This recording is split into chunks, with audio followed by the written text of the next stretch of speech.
ሰበር መረጃ ትናንት ምሽትም 7 ሰዎች ተገድለዋል። ክርስቲያኖች ቀብራቸውም እንግዲህ ተፈጽሟል። ይሄን ያለው የሽርካ ወረዳ ቤተ ክህነት ነው። ትክክል ነው። እንግዲህ የተገደሉት 7 ሰዎች ቤተክርስቲያን ግቢ ውስጥ አስክሬናቸው ተገኝቷል። እነዚያ ትናንት ወዲያ ከተገደሉት 21 ምዕመናን ውጭ የተገደሉ ናቸው ማለት ነው።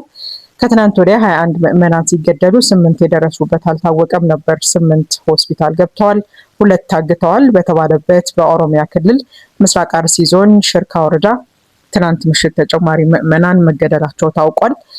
በኢትዮጵያ ኦርቶዶክስ ተዋሕዶ ቤተክርስቲያን የአርሲ ዞን ሀገረ ስብከት እንዲሁም በዞኑ የሽርካ ወረዳ ቤተ ክህነት ከትናንት ወዲያ ግድያ በተፈጸመበት በሽርካ ወረዳ ጃዊ ዋጩ ቀበሌ ትናንት ምሽት ሌላ ጥቃት ተፈጽሞ እንግዲህ 7 ምዕመናን በታጠቁ አካላት ተገድለዋል ሲል ለቲግቫ ተገልጿል። መረጃው እንደ የሽርካ ወረዳ ቤተ ክህነት አካል ዛሬ ከሰዓት በሰጡት ቃል እንግዲህ ትናንት ምሽትም 7 ሰዎች ተገድለዋል፣ ቀብራቸውን ዛሬ ተፈጽመዋል። በዚህም እንግዲህ እስካሁን በተረጋገጠ መረጃ ብቻ በ2 ቀናት ውስጥ በቀበሌው የተገደሉ ምዕመናን ብዛት ወደ 28 ደርሷል። ይህም በጣም የሚያሳዝን ነው።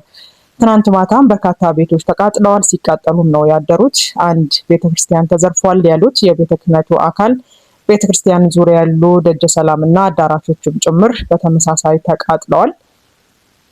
ስጋቱ አሁንም እንዳለ ነው። እንግዲህ ይህ ጥቃት የተሰነዘረበት ቤተክርስቲያን ጃዊ አቡነ ገብረ መንፈስ ቅዱስ እንደሚባል ተገልጿል።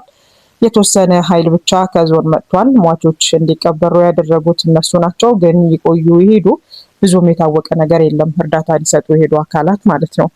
የአርሲ ዞን ሀገረ ስብከት በበኩሉ የሚያገኟቸውን ነገር እየተጠቀሙ ቤተክርስቲያን ውስጥ ተጠግተው ሲኖሩ የነበሩ አቃቢትና ነዳያን በተጠቀሰው ቦታ ትናንት ምሽት በተሰነዘረ ጥቃት እንዲሁ ተገድለዋል። ይህን ያሉት አንድ የሀገሪቱ ሀገረ ስብከት አመራር በሰጡት ቃል ነው። የተገደሉት 7 ሰዎች ቤተክርስቲያን ግቢ ውስጥ አስክሬናቸው ተገኝቷል። እነዛ ትናንት ወዲያ ከተገደሉት 21 ምዕመናን ውጭ የተገደሉ ናቸው። ከሟቾቹ ባሻገር ደጀ ሰላሙ እንግዲህ ሙሉ ለሙሉ ተቃጥሏል። የሰበካ ጉባኤው ጽሕፈት ቤት የስንዴ እህል ነበረው፣ እሱም ወድሟል። ብዙ ቤቶችም ተቃጥለዋል። እንግዲህ በጣም የሚያሳዝን ነው።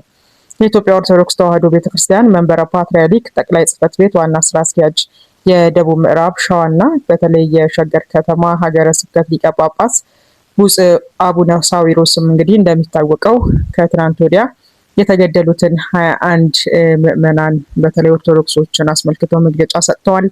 በዚህም በሽርካ ወረዳ ጃዊ ቀበሌ በታጣቂዎች ጥቃት የካቲት 19 ለ20 2018 ዓ.ም 21 ኦርቶዶክሳውያን በግፍ መገደላቸውን የሀገሪቱ ሀገረ ስብከት ሊቀ ጳጳስ ብፁዕ አቡነ ኤልሳስ ለጽሕፈት ቤታቸው ከጻፉት ደብዳቤ መረዳት ችለናል። እንግዲህ ይህ በጣም የሚያሳዝን ነው። በየጊዜው የኦርቶዶክስ ምዕመናን ጉዳይ አሳሳቢ ሆኗል። በሀገሪቱ በተለያዩ ቦታዎች እንግዲህ ጥቃት በተደጋጋሚ ይሰነዘርባቸዋል። እዚህ አርሲ አካባቢ ደግሞ ያው ብዙዎቻችን እንደምናውቀው በተደጋጋሚ ተመሳሳይ ጥቃቶች እየተፈጸሙ ምዕመኑ ሕይወቱን እያጣ ቤተክርስቲያናትም እየወደሙ ነውና እባካችሁ ድምጻችንን ልናሰማ ይገባል። ሼር በማድረግ እንዲሁም ደግሞ ኮሜንት መስጫው ስር ሀሳባችሁን በማድረስ ለተቀረው የዓለም ክፍል ይህን መረጃ በማድረስ እንዲደረስላቸው የበኩላችንን ልንወጣ ይገባል። ለሟቾች ለሁሉም እንግዲህ መጽናናትን እንመኛለን። በተለይ ለቤተሰቦቻቸው ነፍስ ይማርልን፣ ከጻድቃኑ ጎንም ያኑርልን።